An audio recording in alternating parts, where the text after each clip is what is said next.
My name is Priska Baumann from priskabaumann.com. I'm a soul freedom coach, I'm an actress, and I'm an author, and I support people by liberating their shiro, their inner hero or heroine, to become their most authentic and freed version of themselves. And I haven't done an English video in quite a time, so I'm not used to it anymore, and I hope you can still get what I have to tell you, because today we have a really special occasion.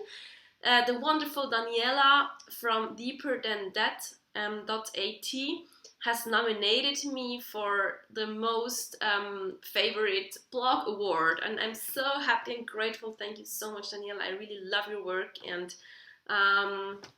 yes, I'm really grateful to be nominated and to answer your 10 questions you have prepared for me. And I'm trying to answer them in English. I have just done the German video, so now I know, because I wasn't prepared at all. I didn't know what I wanted to say. It was really spontaneous, but now I have already answered them in German, but not in English. So I'm trying to find the right answers. She asks, have you ever had a spiritual experience or some kind of enlightenment? And yes, I did have such a thing once when I almost drowned in the ocean. Then I really had a spiritual moment, because I really was praying to God and telling him, okay, if you exist and if you want me to live a life that's meaningful, and if you still have something for me to do, then please let me live.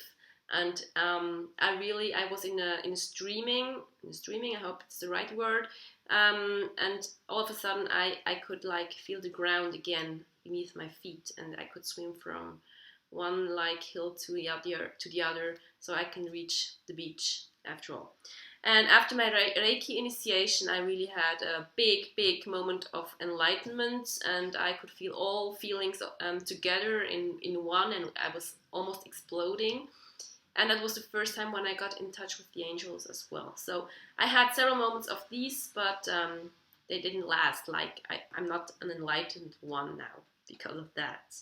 But yes, I do have had these moments. So, second question, do you meditate regularly? I do meditate regularly, but only in my terms. I'm not the one sitting on a pillow, breathing, in these meditation courses where you learn those things. I can walk for meditation. Sometimes I dance. Sometimes I just move I have my morning routine where I do my movement thingy, and that's meditation for me as well. So for me, it's really important to tune in to myself regularly, to feel how I'm feeling, what's going on in myself, and that's the important thing, that I do that. How I do that, it's not that important for me, because I love to just do whatever I feel like doing. Yeah. So, third question, do you have a guru or some spiritual teacher?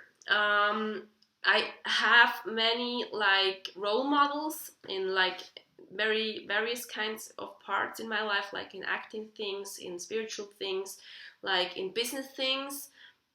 But it's not one that I put on this pedestal and I do whatever he or she says. There are many people, many spiritual leaders that influenced me, like Eckhart Tolle, like Neil Donald Walsh, like Chuck Spezzano, like Marianne Williamson, so many. There's so many of them. But it's not a one that I go on my knees before them.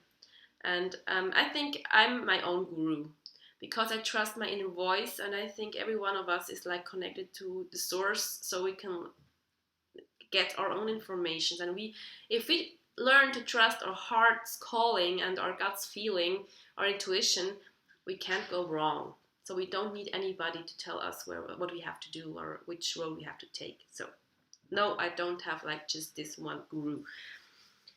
Fourth, name 3 books that inspired you and which you would recommend. I have these 3 books I adore from Kathleen McGowan. The Magdalene series, I have been talking about them already a few times, I guess. They really changed my life. It's like the expected one, the first one, then the Book of Love and the Poet Prince, the third. But there are so many books out there that inspired me and that changed my life, like the persons I mentioned before, like Eckhart Tolle, like Chuck Spezzano, like Marianne Williamson, and so on and so on. So I would recommend them all. Just read them. Neil Donald Walsh, Conversations with God. Extraordinary books. I love them all. But read Kathleen McGowan. If you have some connection to Mary Magdalene and Isa or Jesus, so read them. And it's not like the Bible-y normal thing. You can read them if you don't like the Bible history, the Bible stories as well. So, what's in your sense? In your eyes, what's the sense of life? I would say my sense of life is to be me and to become my most authentic and best version of myself, so I can really fulfill my purpose, so I can really live this life as a human being, to experience all my soul came to experience. And when I learn to free myself, I can really follow my heart, and I really get to the points where I can learn or experience what I intended to experience before I came here. So I would say the sense of life is to be yourself and to live this life, not to just think about it, but really live it. Yeah.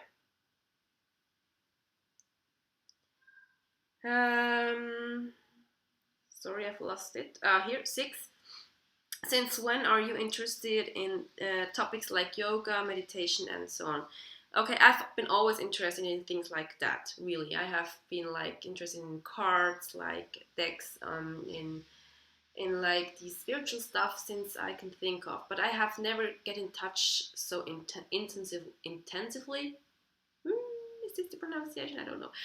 But intensively, I guess it's the right word, before. When I got in my real bad crisis, when I had this major break down and break up, I lost my acting career and my former boyfriend back then, and I was devastated. I really thought that I lost everything. I felt so alone. I felt lost, totally lost, and I really had to take care that I didn't get into this depression mode. And that's when I really wanted to find out what can hold me from the inside. And yes, that's when I got really interested in those things. Well, has always everybody understood you, or yeah? And how did your surroundings react on that? You know, as I have always been a person that followed her heart, I really did. People were used to me being different. I became a vegetarian with 14. I wanted to become this actress. I always did things people didn't expect. You were not supposed to do things I did, and I did it. And so my friends were already used to that, my family as well. So they were surprised, and we had to talk about it. But in the end, they accepted it. And there were some people like turning their back on me, and it's okay. I already knew that before, and they thought I was some kind of a sect or something. But yeah, as my friends found out that I'm still here on this earth, like grounded, and I could still talk about other things as well, like not only angels and stuff, and that I'm not wearing all the time like this flowy and lighty gowns. They were like relieved, and everything went well back then. Yes. So, and what was your biggest what's the word for herausforderung in your life? Struggle. I would say struggle. What was your biggest struggles in your life, and what have you learned from that? I think when this breakup I mentioned before happened, this was my biggest struggle. Actually, the biggest struggles I had was with self-love and self-worth. I think these are my topics, like the topics of many of us. And back then, in this situation, I was like confronted with that. I had no self-love at all for myself, and no self-worth neither. All was gone. And I think to get back on track, to like build this strong foundation in myself, this was a real struggle.